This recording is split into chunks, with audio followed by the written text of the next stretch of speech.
Moi boas tardes, perdón polo retraso. Na mesa encarna a xerente da Rede Museística Provincial e Antonio Raigosa, ambos os dous traballador da Rede Museística Provincial do Museo de Lugo, ambos os dous comisarios da exposición da cal a continuación faremos presentación do catálogo. A exposición Ti, eu, ti, elas, nosoutras en rede estivo presente neste Museo Provincial, na Rede Museística Provincial, para amosar o traballo de 12 proxectos de mulleres moi diversos, e o que se pretendeu con esta proposta foi abrir as portas, as fiestras das nosas institucións museísticas para facilitar o diálogo entre os artistas, os colectivos individuais, entre os artistas individuais e os colectivos, tanto entre sí como tamén cos propios museos e coa sociedade en xeral, dende unha perspectiva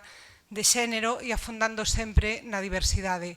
Algo que ven moi ao fío precisamente tamén do que vamos a clausurar en breves, que é o Congreso Internacional Musa Palabra, un encontro no que a través dos relatorios, os encontros, as exposicións, as presentacións e as mesas deste congreso se ofreceron propostas que serviron como ferramentas útiles para resolver algunhas das problemáticas da xente emigrante, deso non teño ninguna dúbida.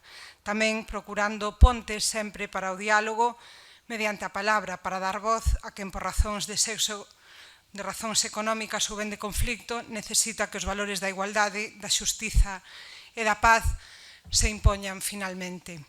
Creo que estas dúas iniciativas poñen en manifesto cales son unha parte das liñas importantes de traballo que se fan dende o Museo de Lugo, dende a Rede Museística Provincial, afondando nas cuestións de xénero, na perspectiva de xénero, e afondando tamén na desigualdade social, algo que creemos é necesario no momento actual no que vivimos para concienciar. Eu dicía outro día na inauguración da exposición que temos no refectorio, creo que somos un pobo migrante e, polo tanto, non podemos esquecer o noso pasado para saber quen somos realmente, pero sobre todo penso non debemos de esquecelo para transmitilo ás xeracións futuras e concienciar realmente sobre os valores que a nós nalgún momento nos inculcaron e nos levaron a ser as persoas que somos e a vivir na sociedade que afortunadamente nos tocou vivir e que por desgracia hoxe estamos pouco a pouco perdendo polo individualismo, pola falla de conciencia.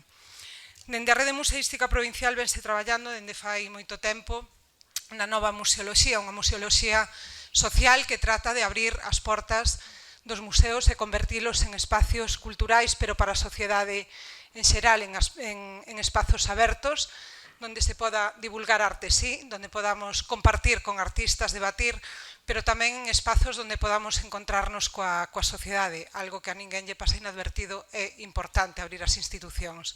E tamén a través das múltiples exposicións que se veñen desenvolvendo ao longo do ano e afondando nesa perspectiva de xénero, se fai un brillante traballo. Creo que este catálogo que hoxe presentamos desas 12 artistas é unha mostra evidente do aquí realizado. Pola miña parte, nada máis. Desexar que durante todo este congreso, durante os días de traballo, tiveran unhas xornadas fructíferas, agardar que todo o exposto e desenvolto durante estes días sexa útil para o presente, pero tamén para o futuro individual e colectivo de cada un de vostedes. Agradecerlles a presenza e nada máis.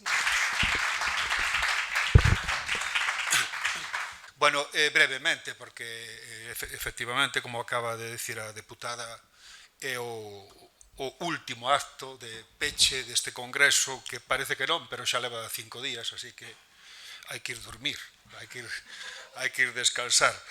En canto á presentación do catálogo da exposición que se celebrou aquí nos 4 museos da Rede Museística hai xa uns meses, a principios de ano, eu, ti, elas, nosotras en rede, fundamentalmente, como seguramente sabedes xa, porque se falou bastante de moitas das obras que estiveron presentes nesa exposición, están presentes neste catálogo, tampouco eu me quero estender demasiado por aí.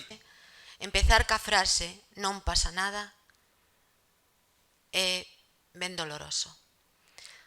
Me gustaría empezar a miña intervención lembrando que non pasa nada, pero sí que pasa, nos siguen matando. este broche, este catálogo, é un broche. É un broche e candador é innomeable. Escoitamos e lemos non pasa nada. Hoxe, dende este eu, que máis e mellor eu, canto son eu, máis ti, máis nosoutras, e ti es mellor ti, cando es parte de nosoutras, e elas son máis elas e máis fortes, cando se saben elas, máis nós, e nós somos a forza de nosoutras, porque somos mellores cando miramos por nosoutras, por nosoutros, por nosoutres, e polos outras, e creamos vida para vivir en rede. Cuestionamos por acción e omisión o status quo institucional imperante. Este catálogo é o broche final dun congreso donde o que se reivindica é esta forma de traballar en equipo, esta forma de traballar xuntas e xuntos por unha transformación social dende distintos ámbitos. Decía que ao longo destas xornadas vivimos momentos de verdad moi emocionantes.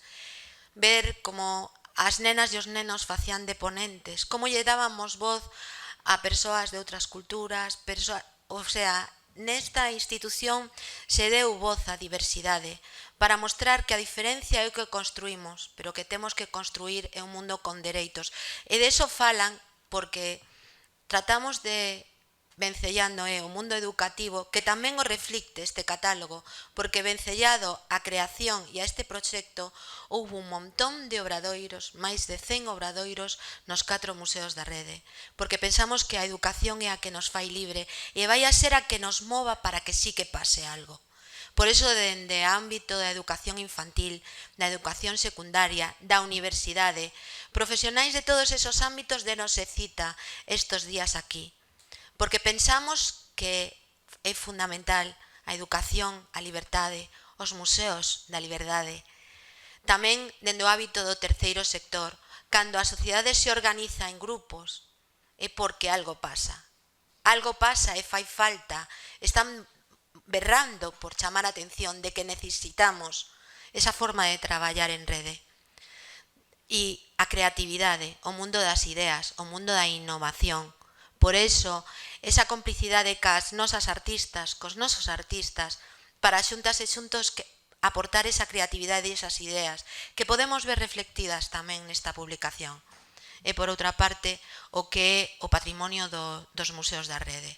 É dicir, o patrimonio humano, neste caso dos museos da rede, que é máis que eses 4 museos, que son esos museos de amigas e amigos que de forma totalmente altruista e xenerosa, ben online, ben presencial, se viñeron a sumar para formar parte deste proxecto.